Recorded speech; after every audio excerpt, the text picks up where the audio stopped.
Oh, shit. What are you doing? I'm trying to make a card tower. Have you seen people make these things? I mean, I haven't seen one personally do it. Have you? What's the strategy here? Like, do you stack them up a different way? Or, like, are you not supposed to use, like, a deck box? Are you supposed to have, like, a better foundation?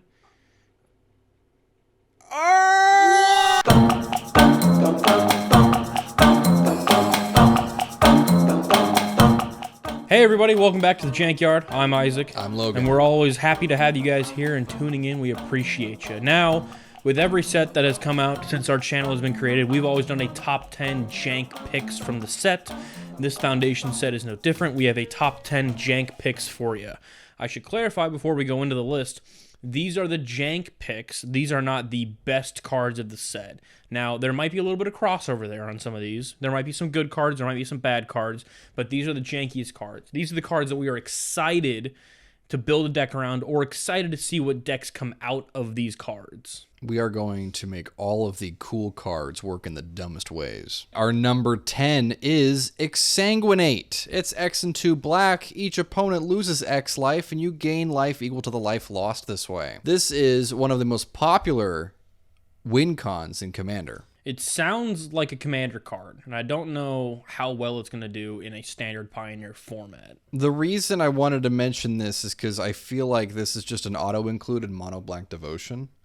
But this is also just a funny win con in any deck that can generate a lot of mana. In a 60-card format, I actually think this is better than some of the other Commander-centric cards. And it's just fun for Mono Black Devotion or any other ramp card to just have another win con to win. Our number 9, we've got Banner of Kinship. It is a 5-mana artifact. As this artifact enters, choose a creature type. This artifact enters with a fellowship counter on it for each creature you control of the chosen type. Creatures you control of the chosen type are +1/+1 for each of the fellowship counters on this artifact. It's a pretty simple artifact in itself. You play the thing, and depending on your quote-unquote devotion to a creature type, you get buffed up dudes equal to that devotion. So it's solid. I think this card has a lot of potential in tribal strategies that don't have set in stone win cons. Like, there are some tribes out there that are just kind of like on the edge of being really, really good, but don't have the thing to push it over the edge. And for any of those tribes that are swinging in combat, this can do that. Right. Mice, rabbits, they probably don't care as much about this, but rats or otters are going to love this, right? Not just to think about Bloomburrow, but I love this card. This is just a nice, simple, new tribal artifact that's going to be played in a lot of ways. And I like to think of this card not just as an artifact that boosts your entire board, and it's just a nice thing. This could just be a win con if you drop it turn 5 and it gives your team the boost to get through for enough damage to win the game. Oh yeah. So this could be used in several different ways. Commander guys are going to love this. We have so many more tribes from Bloomburrow, even Duskmourn, or like there's some tribes that are going to love this anyways. So Standard is going to have a field day with this. Our number 8 slot we've got is Celestial Armor. For 2 and a white, you have an artifact equipment with flash. When this equipment enters, attach it to target creature you control. That creature gains hexproof and indestructible until the end of turn. Equipped creature has +2/+0 and has flying. Guest appearance by Mercury. Cat jump scare, man, little guy, man. And it has an equip cost for 3 and a white. Celestial Armor is a protection piece. It's a very simple protection piece. It enters, you can give something indestructible and hexproof, so it protects your thing. But it's an equipment. So for a lot of those equipment decks that have a thing that doesn't want to die, this is super important for it. One of the biggest problems with equipment decks is you're running half equipments and you're running half creatures. And if your half creatures die, your equipments are useless. So this is something that can get around to protecting your guy as well as being a piece to equip the guy too. I really enjoy equipments that when they enter, they just automatically equip to the creature. Obviously, this is the point of this armor is to provide the hexproof indestructible, but I just enjoy not having to spend another 4 mana to equip a thing. That's why I've always disliked equipment, is because it just takes so long to get through those. But yeah, no, this is a solid piece of equipment, gets around a lot of junk. I just want to see this card used in something Boros as far as equipment goes. One of my favorite cards that I used to build had a standard deck around was Valduke.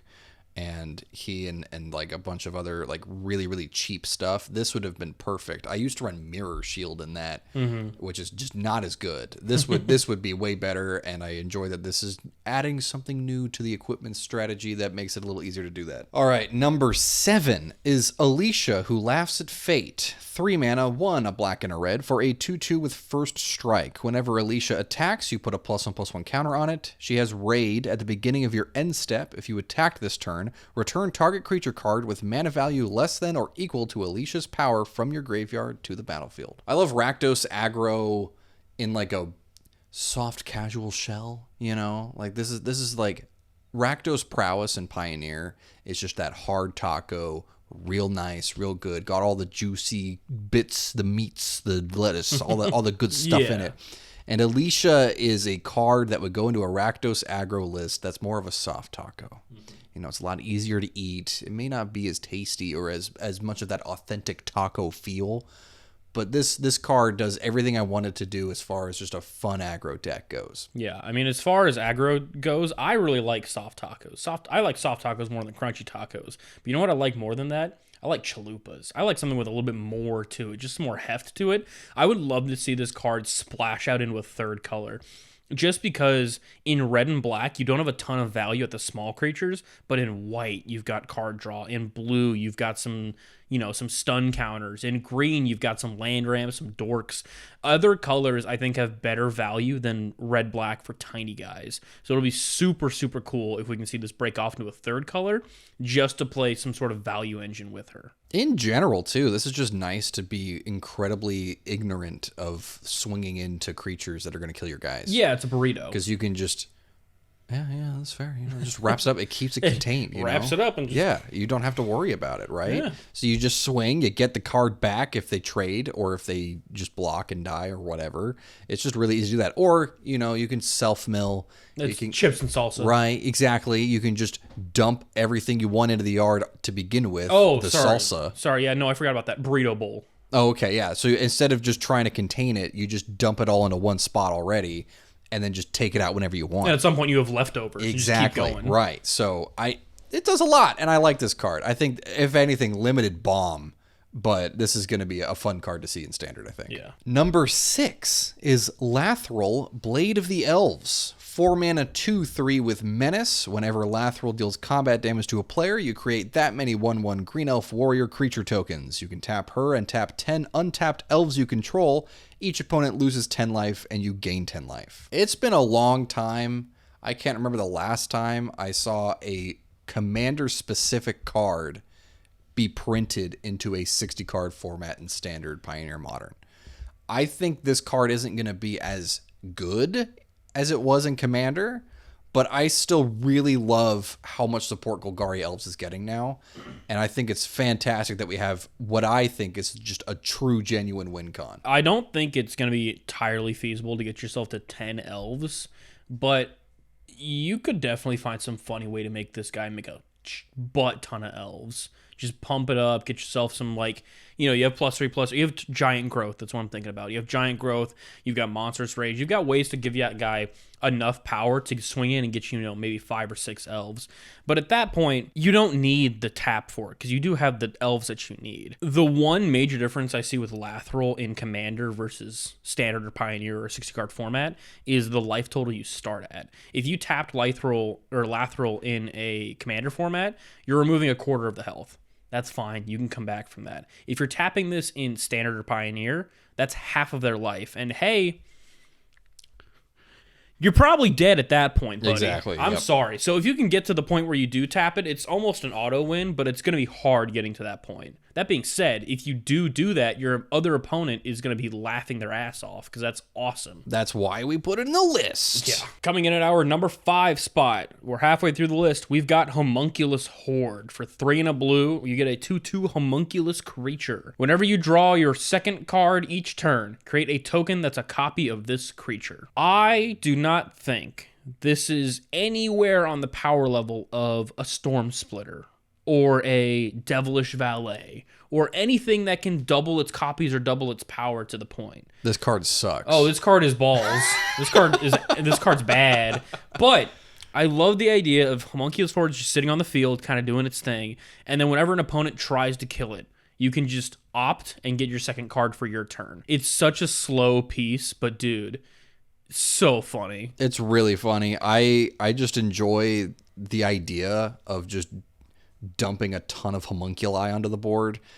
Draw 2 isn't that bad of a setup either. Like, there's some budget standard and pioneer deck lists that do draw 2.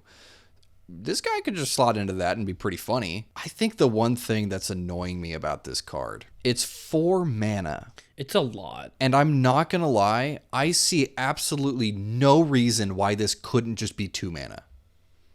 I really don't think there was any reason to make this as expensive as it was mana-wise. Yeah, it's very expensive, but I do like the idea of this being a backup piece in Is It Phoenix?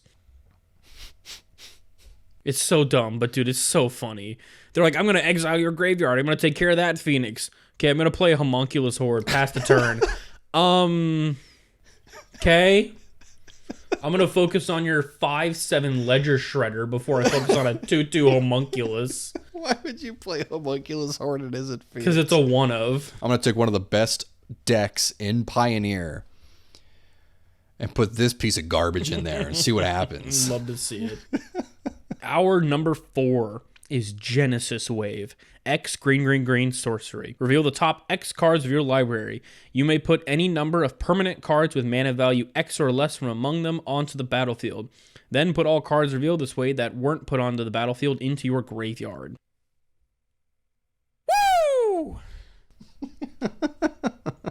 Mono Green Devotion is having a time with this card. This card is so good in Mono Green Devotion, and I will stand by that until the day Mono Green Devotion wins a Pro Tour. You can dump all of your Storm the Festivals into the graveyard, so you can have them in there.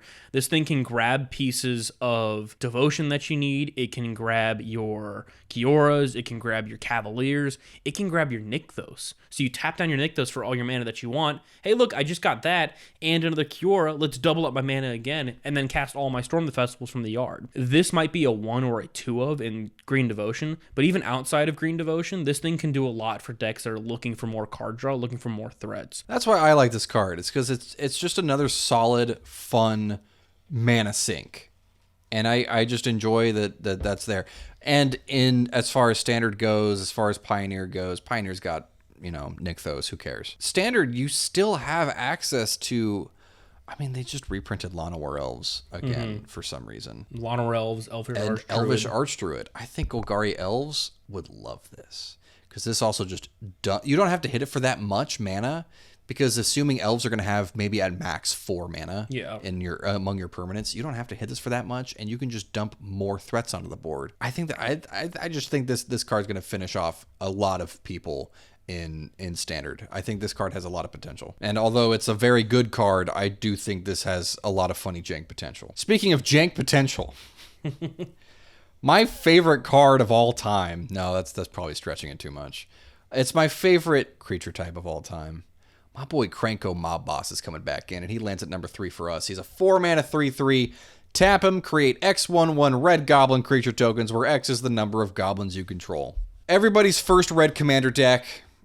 Everybody's first mono red deck, probably. This guy is so cheeks. I don't think he's going to see any play whatsoever. He's so slow for the format right now, but I'm so happy he is back. I just want to make another mono red goblin list and throw Krenko in there as a 1 or a 2 of, and just start churning out a bunch of dudes. You can still win with this guy. There's so many ways to give your guys haste at this point. In Pioneer, you still have Reckless Bushwhacker. There's still some funny things you can do here.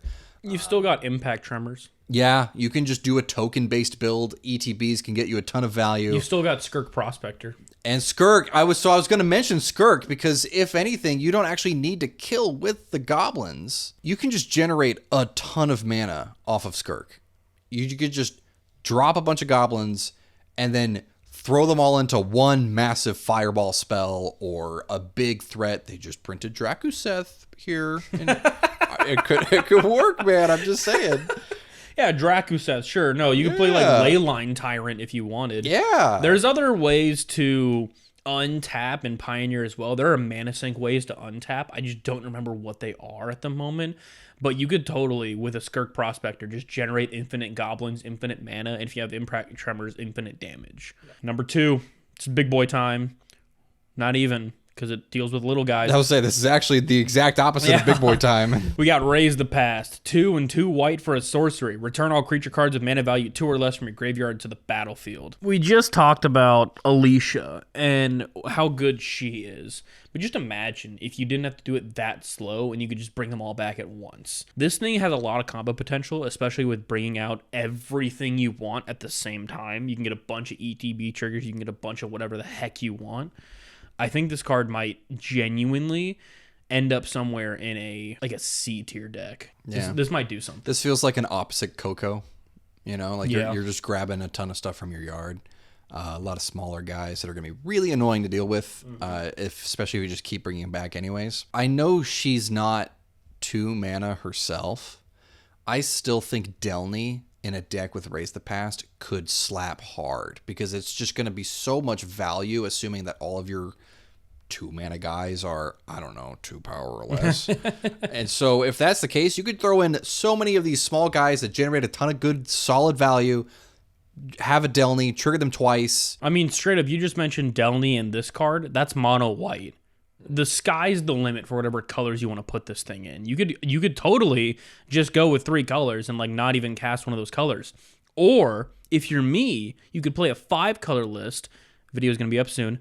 And just completely shatter the reality of what is happening. The reason I like Raise the Past so much, and the reason why it's our number 2 slot, is because if you cast a card and you do the thing that your deck wants to do, the opponent across from you doesn't go, oh God, oh no, how do I respond to this? They just laugh. They see what you're doing, think, okay, that's awesome. I really enjoy this. This is the whole reason I play Magic, is to see cards like that happen and to see combos and crazy things like that happen. And that's why we have our number 1. Progenitus! The Progenitus! Oh boy! This is my favorite card of all time. This is the card that got me into Magic the Gathering. I had some buddies teach me how to play, and I was like, yeah, this game's pretty fun. You know, I kind of like the chess match you kind of got to play here. It's pretty cool. And I went home, and I wanted to learn a little bit more about the game, so I just looked up some Magic cards just to get an idea of what was going on. And this guy was one of the first cards I ever saw. And I read that card and I went, sweet mother of mercy, that is the coolest thing I have ever seen. I'm going to play this game for the rest of my life. 10 mana, 10/10, 2 of every color to cast it. Protection from everything.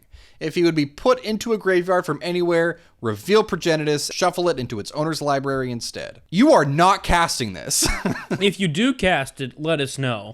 I would love to see somebody be like, all right, it's turn 15 in our standard match. I just got my second Swamp.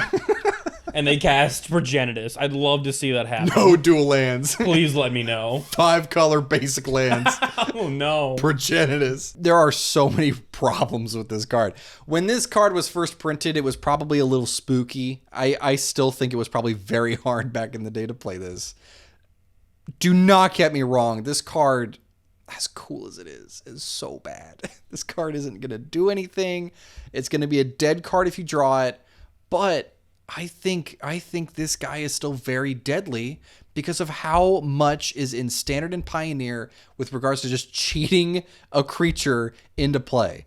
We've got 3 off the top in Standard and Pioneer that I'm aware of already, which is Kona, the infamous Cruel Claw, and Ilharg. Are all going to love this guy so much. Progenitus is not a good creature to cast, or just to have on the battlefield. There are definitely better options out there. You've got things with trample, you've got things with hexproof, you've got things with flying, but none of those compare to protection from everything. It doesn't need trample, it doesn't need flying. You're never going to cast it. You're never going to hard cast it. Yeah, it's unblockable, but once you get it on the battlefield, it's kind of hard to remove. You get a Progenitus on the field, you have the effect of making the opponent laugh. You have that effect on them. This is literally the funniest card imaginable if you can play it. Absolutely. Because someone's going to see Progenitus and go, I'm just dead, right? Yeah, you play Niv Mizzet Supreme, people go, okay, yeah, that's one color of everything, whatever. Also, you just cheated out with Bring to Light. Shut up, nerd. Now, I have 2 of everything, and you can't really cheat it out with Bring to Light? Yeah, all right. This is a card with some chest hair on it. Exactly. This is just the card that's just going to be so funny. And I still love the idea of just being like, all right, turn 1, I'm going to play Alana War Elves. And then turn 2, I'm going to play a vehicle. And then turn 3, I'm going to drop Kona. And I'm going to crew the vehicle with my Kona. And with the second main phase, I'm going to play Progenitus turn 3. And then the opponent responds and goes, Day of Judgment on their turn 4, which was printed in this set. And suddenly, Progenitus is not as scary as you thought it was. And suddenly, Progenitus is back into your library, and you have to draw it again. Thank you for watching, guys. We really appreciate you tuning in. Check out our TikTok, our Instagram, and our YouTube Shorts. We post a bunch of stuff there. If you did see this from YouTube Shorts, hey, welcome. This is a full video. If you like it, please let us know. Drop something in the comments.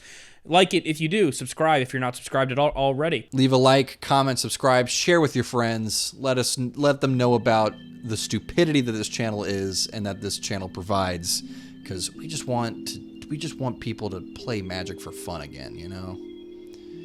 It's just too much Rakdos. Too much Rakdos. Play Progenitus instead. Play Progenitus. Get some chest hair, play Progenitus. Have a good one, guys.